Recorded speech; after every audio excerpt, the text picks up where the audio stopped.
Assalamualaikum warahmatullahi wabarakatuh. Saya Kiamul Haq, NIM 1501092.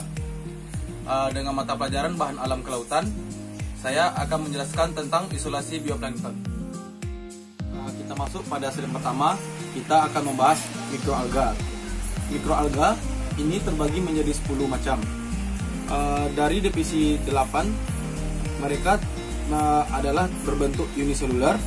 Dari 8 divisi, 6 telah digunakan sebagai pakan alami untuk budidaya ikan.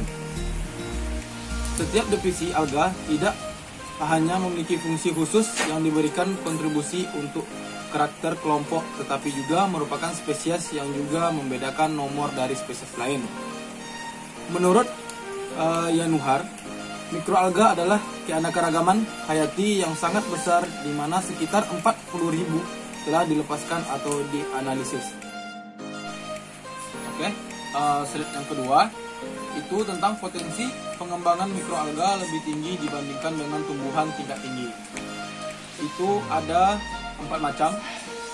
Ukuran lebih kecil dengan luas permukaan untuk massa yang sama lebih tinggi, sehingga kemampuan berfotosintesis lebih baik dikarenakan kerapatan klorofil lebih tinggi yang berpengaruh kepada laju fotosintesis.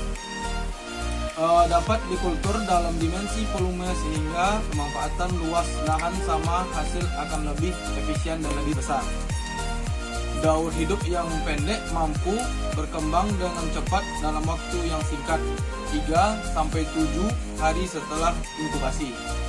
Kandungan nutrisi kandungan proksimat mikroalga lebih lengkap dan nilai nutrisi dapat manipulasi dengan cara manipulasi genetik.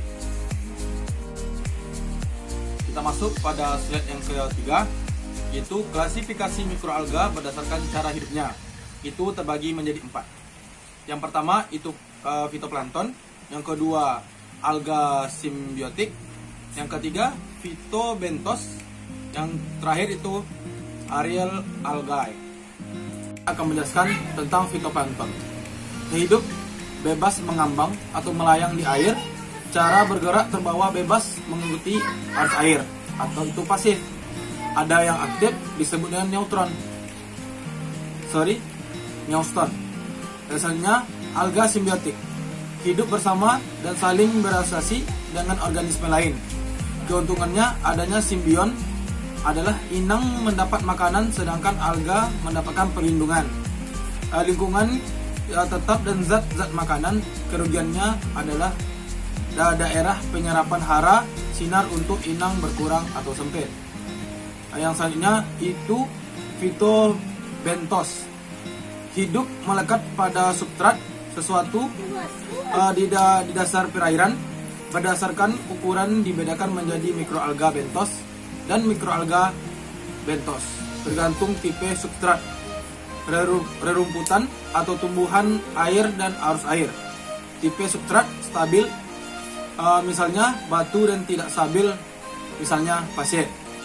Yang terakhir itu aerial algae, tumbuh di permukaan tanah yang lembab dan cukup sinar matahari untuk fotosintesis. Contohnya itu alga hijau di tanaman asam. Contoh cyanobacteria di tanah netral. Yang kedua, permukaan batu. Di antara batu dan banyak endolitik bentuk kokoid adalah cyanobacteria.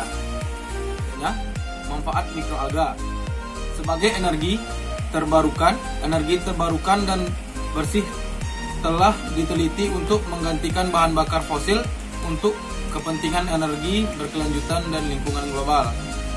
Plankton bisa menjadi penuduh yang melindungi biota air karena dapat merasa aman dari sifat kanibalisme. Fitoplankton dapat menambah kadar oksigen terlarut dalam air yang diberikan melalui proses fotosintesis, sehingga kadar oksigen terlarut bertambah. Plankton dapat menjaga kestabilan suhu air, mengobati penyakit pada ikan. Selanjutnya saya akan menjelaskan tentang metode dan cara isolasi ekstrak. Metodenya terbagi menjadi 2, yaitu yang pertama metode ultrasonik dan kedua tanpa ultrasonik. Selanjutnya kita akan membahas tentang metode ultrasonikasi.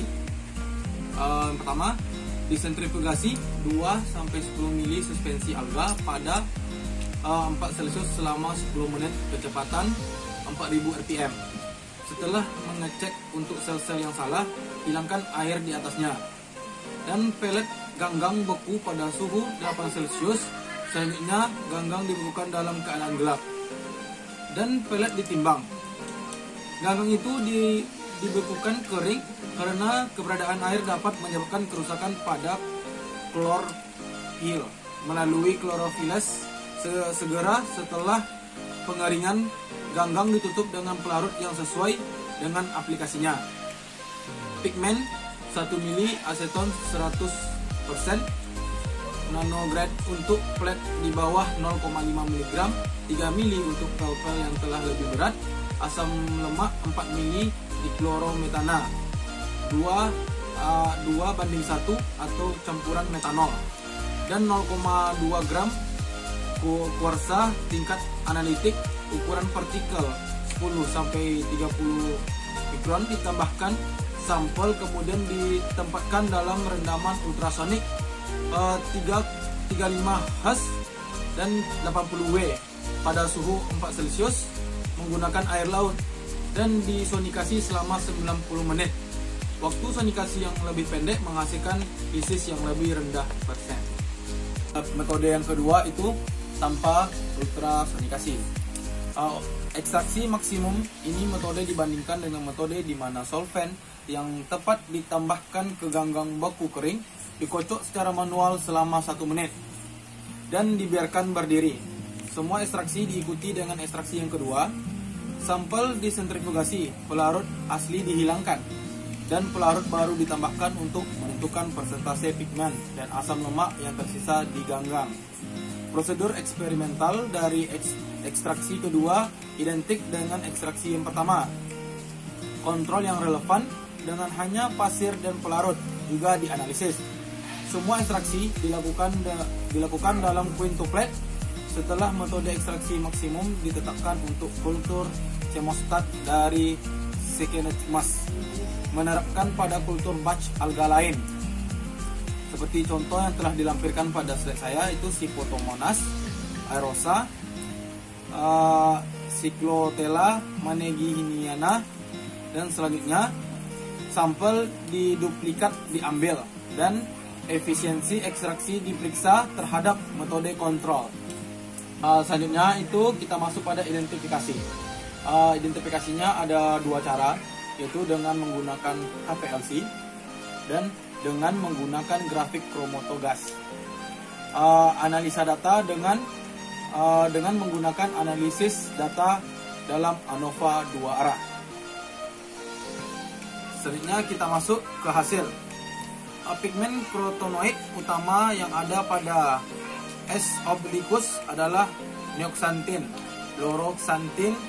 Efisiensi ekstraksi dari metode ultrason secara signifikan lebih tinggi daripada perawatan kontrol. Sebagai contoh, untuk klorofil ekstraksi pertama menggunakan metode ultrasonik menghasilkan lebih dari 2 kali lipat jumlah perlakuan kontrol biolaksin dan lutein. Itu bisa dilihat pada grafik gambar 1 dan gambar 2 pada slide saya.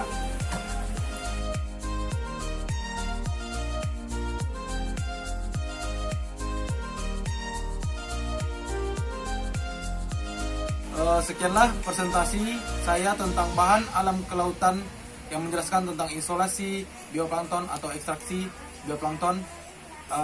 Terima kasih telah mengikuti presentasi saya. Saya Kim Hak mengundurkan diri. Assalamualaikum warahmatullahi wabarakatuh.